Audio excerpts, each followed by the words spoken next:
Welcome to Unfuck Your Brain. I'm your host, Cara Loewentheil, Master Certified Coach and founder of the School of New Feminist Thought. I'm here to help you turn down your anxiety, turn up your confidence, and create a life on your own terms, one that you're truly excited to live. Let's go. Hello. Are we all coping okay with the transition? I know last week's podcast might have thrown some of you for a loop. So I hope we're all doing okay with our thoughts and feelings. So today I want to talk about this phrase I hear a lot from my clients and my friends and my colleagues. I hear it over coffee. I hear it on conference panels. I overhear it on the subway. I hear it everywhere. And that phrase is bad feminist. I feel like a bad feminist, but ... Maybe I'm a bad feminist, but ... Right? And bad feminist is always followed by a confession that in some way or another, the speaker's feelings, actions, and beliefs don't match up. Maybe it makes me a bad feminist, but I just really want a boyfriend so I don't have to go to family functions alone. I feel like a bad feminist, but I don't want to seem too pushy if I ask for more responsibility at work. I worry I'm a bad feminist, but I never say anything when the director of my department makes sexist jokes because I don't want to get on his bad side. Does it make me a bad feminist if I want to change my name when I get married? There are lots of reasons that women give for not always feeling empowered to act on their beliefs. And most of these are external circumstances, like what other people will think, or the professional consequences, or the social pressure. But ultimately, the real conflict comes down to two mental processes. Number one, the first one is the process that causes this disconnect. And then number two is why you feel bad about it. So let's go in order. See, this podcast is still written by a lawyer who likes to go very methodically through her argument. So number one, the reason that your politics and your actions don't always match up is because of the way you are thinking and feeling. It's all very well to believe that women should feel empowered to stand up to sexist comments, for instance. But in the moment, whatever you're thinking and feeling about the situation will easily overpower your values. So for instance, if you have the thought, I should say something about that blonde joke, it's sexist and demeaning, you'll want to say something. But if you also have the thought, if I say something, it's going to be awkward and people will think I'm a bitch, it's going to create the feeling of fear. And that fear is going to be what determines your actions. Because principles are no match for fear for most of us most of the time. Right? Most of us are not everyday heroes before we learn to manage our minds, at least. So if you want to be able to match your beliefs and your actions more often, you have to learn how to recognize and change the thoughts that are causing the disconnect. When we say, well, rationally I know X, but I feel Y, we're actually misunderstanding what's going on. The reason your feelings and your thoughts don't match isn't because they're different. It's not one feeling and one thought. What's really going on is you have two thoughts, and they contradict each other. Or if not contradict each other directly, they argue for different outcomes. So one thought is, that joke was sexist, and it's fucked up that men still make those jokes in professional settings. I should say something so they know it's not okay. But your other thought is, what if they think I'm bitchy or uptight if I say something? That second thought creates the anxiety or the fear. And that anxiety or fear is stronger than the principle in the moment. So you let it pass. Remember, thoughts are sentences in your mind, and they create feelings, which are sensations in your body. So when you say, I just feel like I'll be perceived negatively if I say something, that's not actually a feeling. In English, we put the word feeling in front of that when we talk, but it's not a feeling. It's a thought. It's a sentence in your mind. So when you say, I think X, but I feel Y, right? I think I should be empowered to bargain for a raise, but I feel afraid to ask. What's really going on is that you think X and you think Y. You think you should feel empowered to ask for a raise, and you think that my boss might think I'm selfish and pushy if I do. And in the moment, the emotion that Y creates, the emotion, the fear you feel when you think my boss will think I'm pushy and selfish, that emotion is strong and it wins out over the thought you have, X, that you should be empowered, right? This is the most math I've done since I learned algebra. X and Y. But you see what I'm saying, right? You say, I think X, but I feel Y. No, you think X and you think Y. You have two different thoughts. They would produce two different feelings and two different outcomes. But your problem is that one of those thoughts and feelings and actions is a much stronger loop than the other one, right? One of those was caused by years of gender socialization and your family socialization, right? And your own self-critical talk. One of those is years deep. It's been going on for a long time and it's got a lot of emotional resonance. And the other one you probably came to, in your teens at the earliest, and it's not as deeply encoded. So the regressive one, the one where you worry about what other people will think about you, or you worry about fear or anxiety or stress, that one is going to be stronger. So that's why you experience this. Now, why do you feel bad about it? Right? Why do you find yourself feeling guilty and wondering if you're a good enough feminist? The answer is that the same part of your brain that makes you afraid to speak up in the moment also criticizes you for not doing so, because brains are super fun. They are always out to get you. Right? People of all genders act in ways that aren't always in concordance with their beliefs. It's just part of being a human. But high-achieving feminist women tend to hold themselves to unrealistic standards, and then they beat themselves up when they don't meet them. We've talked about this dynamic before in your work life on the podcast, and it's true in every area of your life. The guilt you feel about maybe being a bad feminist, quote unquote, is self-imposed, and it comes from two different sources. Number one, having an unrealistic standard of perfection for yourself, right, and sort of ideological purity. And number two, not understanding how the thoughts and feeling process that I just explained in the podcast works.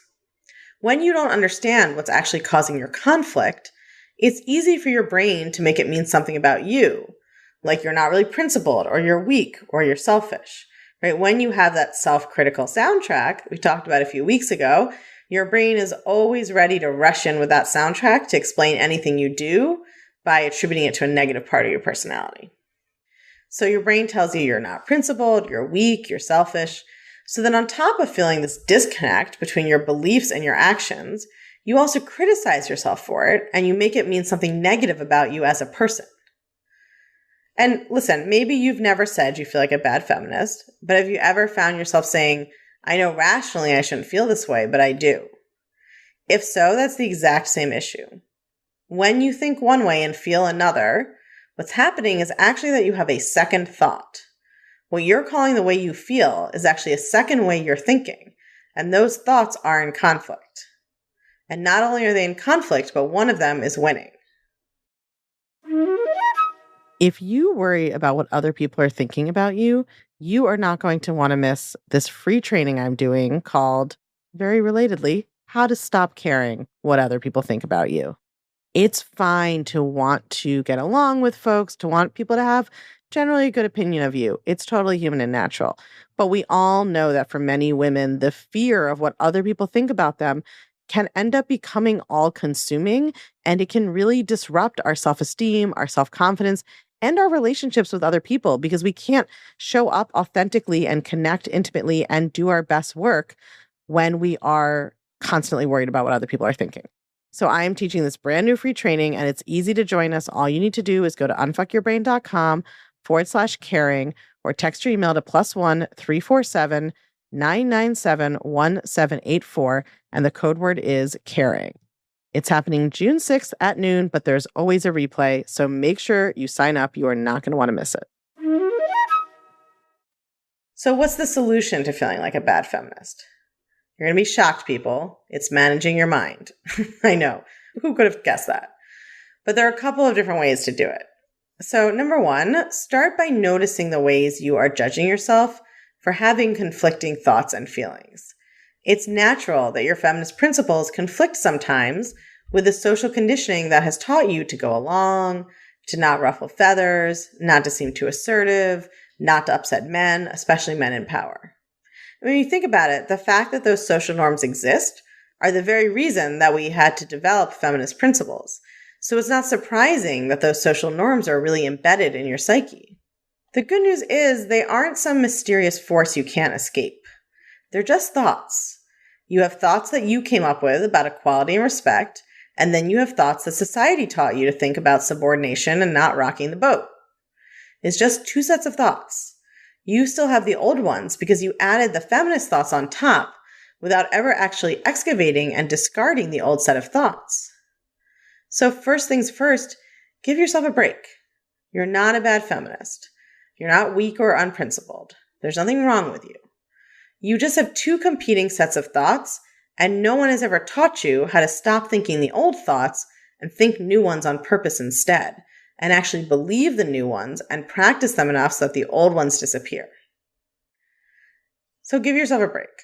In addition, you always get to decide which kinds of thoughts you want to work on. Right? To start, you could always choose to work on your thoughts about being bothered by the sexist joke if you wanted to. That's an option that's available to you. And I actually think it's a good first step in the sense that you can work on releasing your anger and outrage while keeping your principled objection.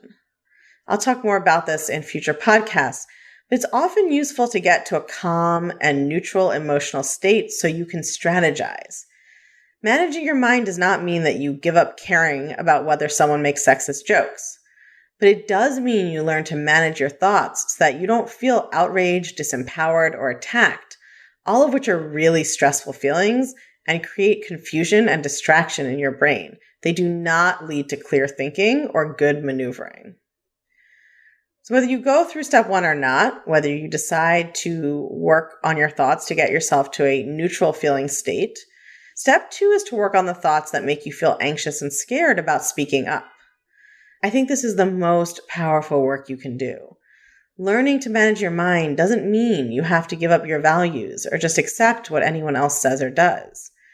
You can actually use thought work to retrain your brain so that you are not so scared of speaking up when something sexist is happening around you.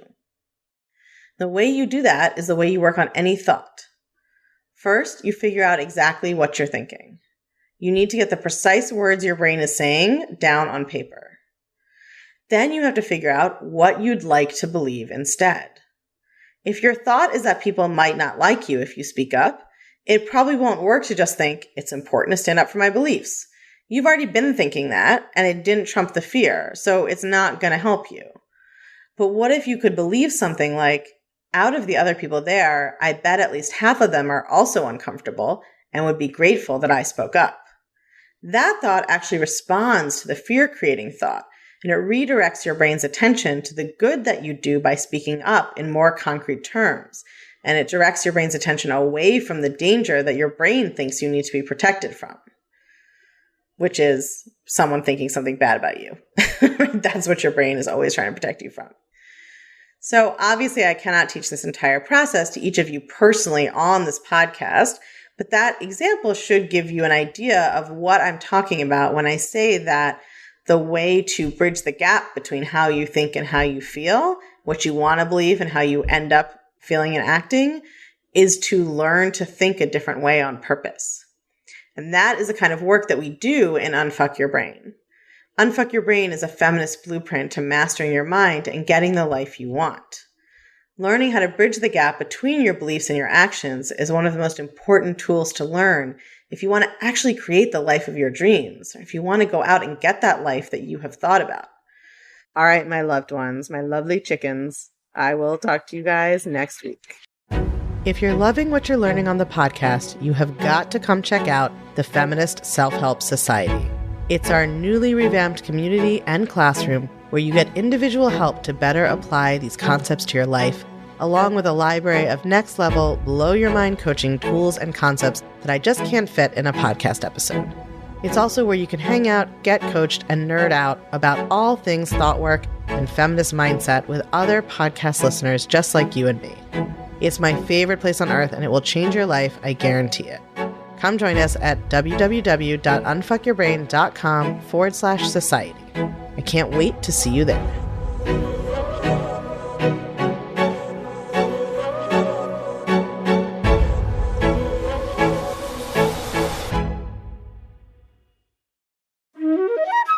Don't forget, I am teaching my brand new, totally free training, How to Stop Caring What Other People Think on Friday, June 6th at noon. Totally fine if you can't make it live. There's always a replay, but if you can, you should come because it's going to be interactive. We're going to be doing some coaching exercises, and I'm going to teach you how to retrain your brain to focus less on what other people think about you and more on building up your own confidence so you can go out and be whoever you want to be without spending an iota of your time worrying what other people think about it. Go to unfuckyourbrain.com/caring or text your email to +1 347 997 1784. Code word is caring. I'll see you there.